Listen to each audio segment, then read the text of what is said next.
A ver, todos tenemos una historia que contamos sobre nosotros mismos, esa que repetimos casi en automático.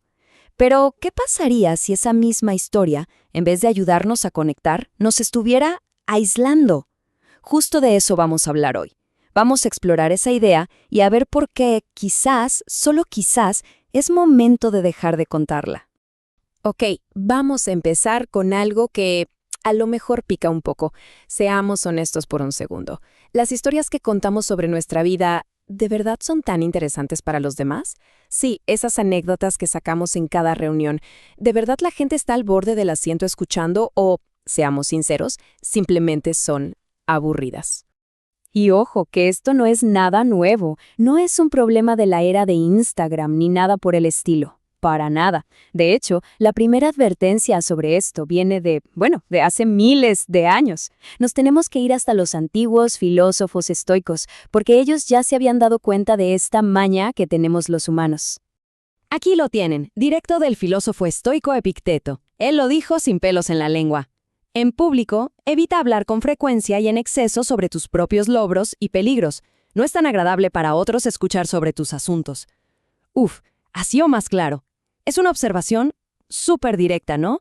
Lo que nos está diciendo es que, mira, por más que uno crea que su vida es una película de acción, esa emoción casi nunca se le contagia a los demás. Así de simple. Bueno, ahora demos un salto de un par de milenios hasta hoy.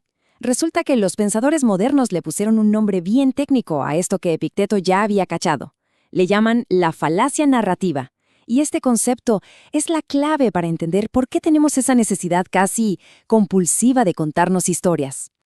Ok, ¿y qué es esta famosa falacia narrativa?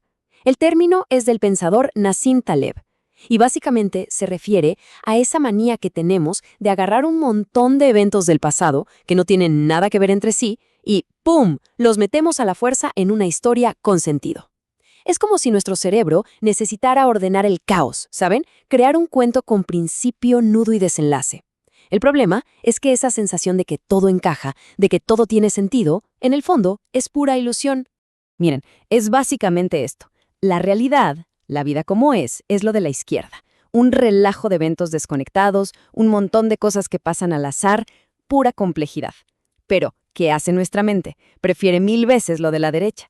Una historia bien armadita, una trama sencilla donde todo parece seguro y predecible. O sea, convertimos el caos en un cuentito, pero claro, en el camino nos desconectamos de lo que de verdad está pasando. Ok, ya entendimos qué es, pero ¿cuál es el problema real con todo esto? Digo, más allá de engañarnos un poquito nosotros mismos, este hábito de contarnos cuentos tiene un precio social que es muy, muy real. A ver, veamos cuál es el impacto. Aquí está, sin filtros. El problema es que es aburrido, es molesto, y seamos honestos, es egocéntrico. Tal como lo dijo Epicteto hace siglos, cuando uno se la pasa hablando de su pasado, de sus historias, pues simplemente no deja espacio para nadie más. Le cerramos la puerta al presente de los otros. A ver, pensemos en los ejemplos clásicos, con toda honestidad. ¿Hay alguien que de verdad disfrute escuchar otra vez la historia de aquel gol en la final del campeonato de la prepa? O, bueno, esas historias exageradas de conquistas amorosas. La verdad, la mayoría de las veces, la respuesta es un no gigante. Esas historias solo le sirven al ego de quien las cuenta, pero al final, lo único que logran es aislarlo. Bueno, entonces, si el gran problema es vivir en una película que nos inventamos, la solución parece obvia, ¿no? Hay que volver a la realidad. Veamos entonces cómo se le hace para dejar de ser el narrador de nuestra propia película y empezar a ser un participante activo en el mundo real, con los demás. El camino para lograrlo se puede resumir en 3 pasos bien sencillos. Número 1, hay que dejar de inflar esa burbuja de fantasía personal, o sea, reventarla. 2, y esto es importantísimo, empezar a escuchar. De verdad, hacer preguntas, interesarse por lo que los demás tienen que contar. Y 3, usar esa escucha, ese interés, para lo que de verdad importa, para conectar de forma real con la gente. Al final, todo se resume en esto: dejar de actuar.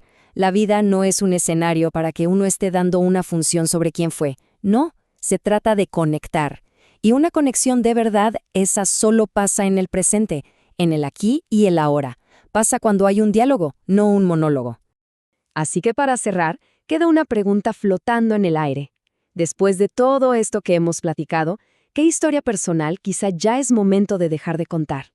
Es una buena pregunta para quedarse pensando, ¿no? Porque a lo mejor en ese silencio, en ese espacio que dejamos, es justo donde pueden hacer una conexión de verdad.